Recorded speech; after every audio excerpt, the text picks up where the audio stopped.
el problema de la vivienda sigue ahí y ahí va a seguir estando mientras no se aborde, pues como es debido.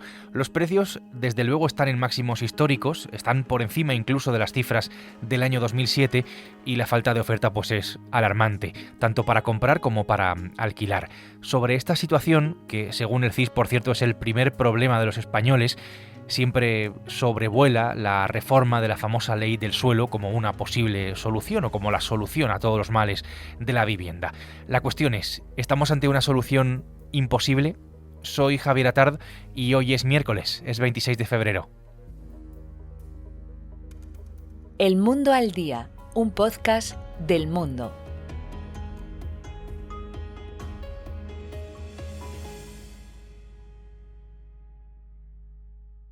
María Hernández es mi compañera de la sección de Economía, está especializada en vivienda y siempre hablo con ella de este asunto. Hola, María. Hola, Javi. Este es un tema, María, que hemos hablado tú y yo aquí además en repetidas ocasiones. La última fue en enero, cuando a los grandes partidos pues les dio, ¿no?, por empezar a presentar sus planes. Desde luego, ahora ya sí, este es un asunto, digamos, recurrente en nuestra política. Es un asunto recurrente, entiendo, porque es un asunto que afecta a la vida de millones de españoles. Especialmente esto es interesante a los sectores más jóvenes de la población que tienen pues muy complicado, ¿no?, poder acceder a esto, a la vivienda. La ley del suelo es esa especie de tabla de salvación, decía, a la que acudimos siempre, ¿no?, a la hora de hablar de cómo solucionamos, de cómo se puede solucionar el problema de la vivienda. Te pregunto, María, ¿por qué se hace necesaria una nueva ley del suelo en España, una reforma, digamos, de la actual?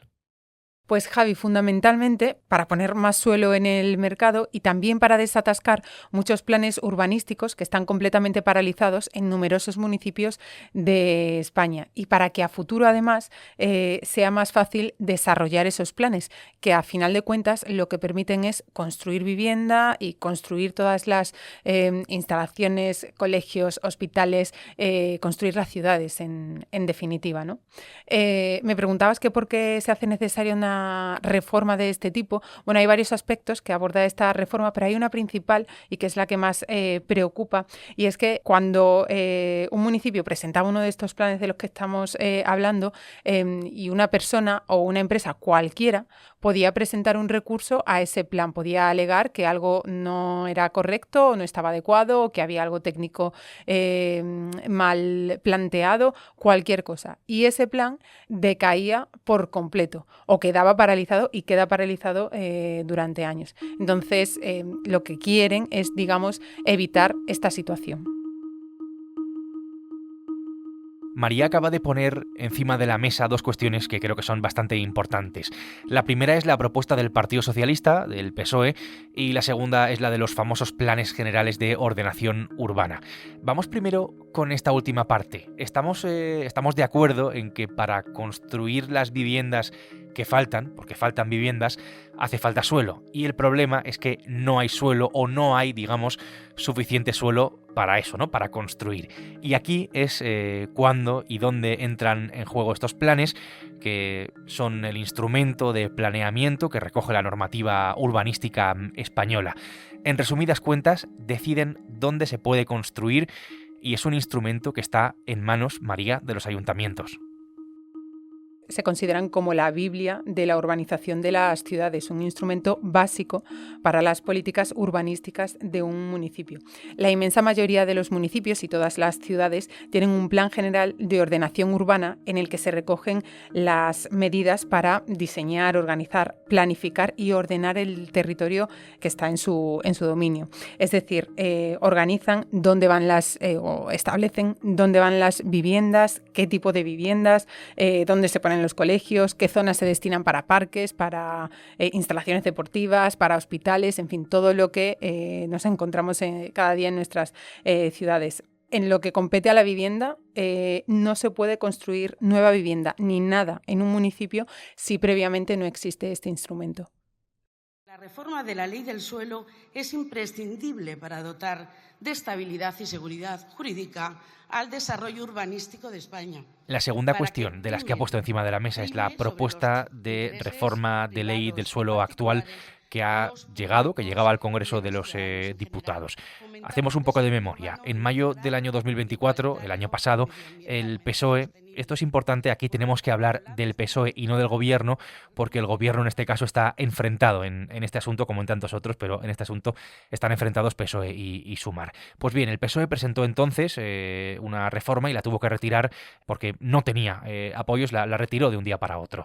Ahora, digamos que ha utilizado al PNV, al Partido Nacionalista Vasco, uno de sus socios, para presentar otro texto, una reforma de la ley del suelo actual. La clave de esta reforma del PSOE y el PNV está en el asunto que afecta a los famosos planes generales de ordenación urbana de los municipios, María. Muchos de ellos parados, anulados esos planes, por ejemplo, por simplemente defectos de forma. Como te decía antes, Javi, hay muchos de estos planes que están paralizados porque una persona, una empresa, una asociación ha presentado algún tipo de recurso o alegación contra ese plan y directamente ha decaído el plan entero o se ha quedado paralizado por completo a la espera de resolver ese recurso o esa cuestión que plantea quien reclama. La nueva propuesta quiere evitar eso, ¿no? Quiere que si alguien o una empresa o una asociación, quien sea, presenta un recurso por un punto concreto del plan, se aborde ese punto concreto y se trate de resolver y dar una respuesta sin paralizar el resto del plan, para así agilizar todo el desarrollo. Este digamos que es el punto fundamental.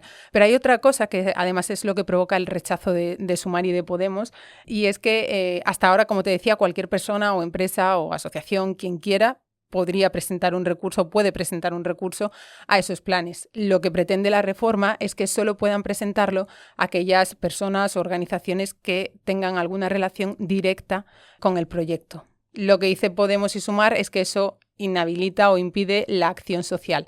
Lo que dice el Ministerio de Vivienda y lo que es sabido en el sector inmobiliario es que hay muchas personas y despachos de abogados, ellos lo tienen muy localizados, aunque evidentemente no dan nombres, que utilizan este tipo de recursos para chantajear a los municipios, a los ayuntamientos. Les piden algo concreto a cambio de retirar esos recursos. Entonces, un poco quieren evitar estas prácticas. Mañana mismo el Partido Popular registrará la necesaria reforma de la ley del suelo para dar seguridad jurídica a los planes urbanísticos. No tiene sentido que en España existan planes urbanísticos paralizados desde hace años. Aquí la cuestión es que el Partido Popular tiene su propia propuesta para reformar la ley del suelo, por eso, en fin, pues no ha apoyado esta, por eso esta pues queda, ¿no? Un poco en papel mojado, pero ahora entraremos en eso. La propuesta del PP la ha registrado en el Senado y en esencia pues se parece bastante, ¿no?, a lo que ahora ha traído el PSOE utilizando al PNV. Y puede que te estés preguntando por qué estamos hablando de esto si es una reforma que de momento no va a salir adelante. Pues bien, porque como decía, en esencia tiene algunas similitudes y ataca un problema que efectivamente está complicando, ¿no?, la situación de la vivienda. Ambas propuestas intentan evitar que los planes de ordenación queden paralizados y hasta anulados, como decía, años y años tan fácilmente, y buscan que se permita una nulidad parcial de esos planes en el caso de los defectos de los que hablábamos, que pueden ser defectos simplemente de forma, pero es verdad que también hay diferencias, sobre todo en quienes pueden alegar, ¿no?, a los planes de ordenación. Una norma incompleta que no da respuesta integral al problema de la vivienda en nuestro país y, por lo tanto, votaremos en consecuencia, ¿no? El Partido Popular ha sido claro, está en contra de esta reforma, cree que es incompleta, aunque se parece a la suya, y ha dicho incluso que es una mala copia de un proyecto suyo, del PP, del año 2018, y que no está a la altura, según el Partido Popular. Lo que nos dicen en el sector inmobiliario, que tienen contactos permanentes, ¿no?, con todas las fuerzas políticas, es que el PP vota en contra no por una cuestión de cómo sea la ley, sino porque no quiere darle esta victoria al PSOE. Digamos que no quiere que el PSOE se cuelgue esta medalla. Es al final una cuestión de tacticismo político, que es el que están empleando todos los partidos al abordar la crisis de la vivienda, a pesar precisamente de esa crisis en la que estamos. Claro, porque el apoyo del sector, el sector de la vivienda, el sector inmobiliario, lo tenía, en fin, entiendo que lo seguirá teniendo, aunque esto haya decaído, esta propuesta del PSOE y del PNV, porque lo que sí que es una realidad es que este sector lleva mucho tiempo pidiendo una reforma de la ley del suelo. Sí, lo tiene absolutamente. Hay un apoyo y un respaldo unánime hacia esta reforma y más que unánime, casi te diría que desesperado.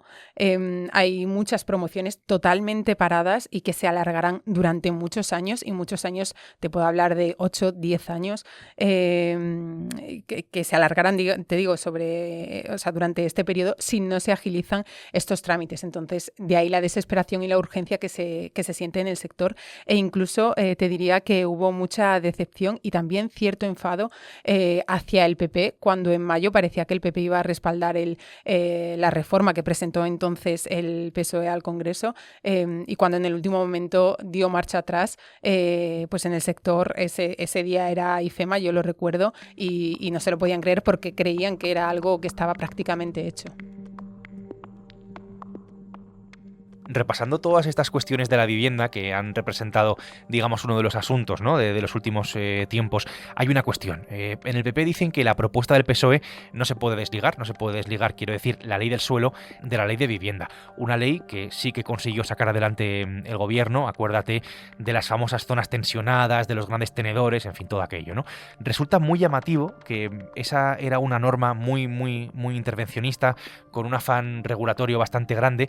En cambio, ahora la reforma de ley que ha traído el PSOE vía PNV, la reforma de la ley del suelo, va en un camino, María, digamos, totalmente contrario al de la ley de vivienda. Hay un poco una contradicción entre estas dos cosas.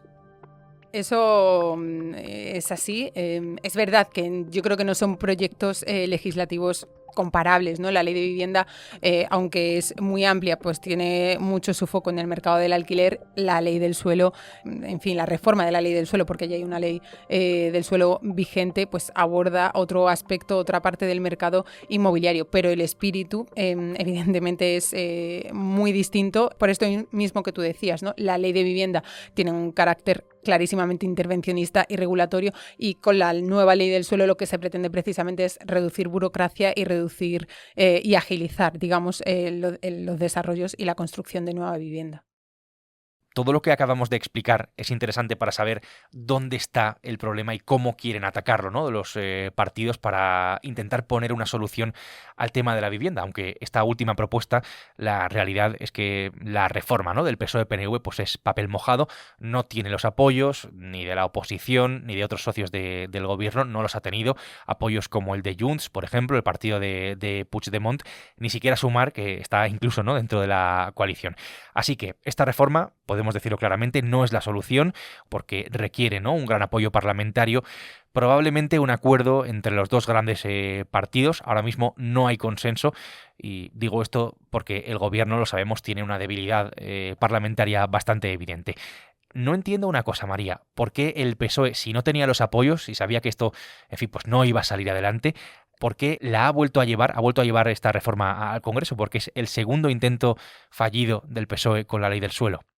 También me ha sorprendido que el PSOE de repente, aunque sea con el bastón del PNV, que es el que firma la ley, haya vuelto a ponerla en el tablero parlamentario. Entonces, no sé si es porque simplemente la vuelve a poner en el Congreso, pues un poco para forzar que todas las fuerzas políticas se retraten, digamos, ¿no?, de cara a la opinión pública y bueno, y que quede claro un poco cómo están abordando el problema con la vivienda los distintos partidos. Demasiado tacticismo, ¿no?, creo que veo en esta cuestión, con lo cual, lo sabemos, el problema sigue en el mismo punto casi en el que estaba. Lo de la vivienda, de momento, no tiene solución. María, en todo caso, gracias por tu ayuda para descifrar todas estas cuestiones. Un placer, Javi.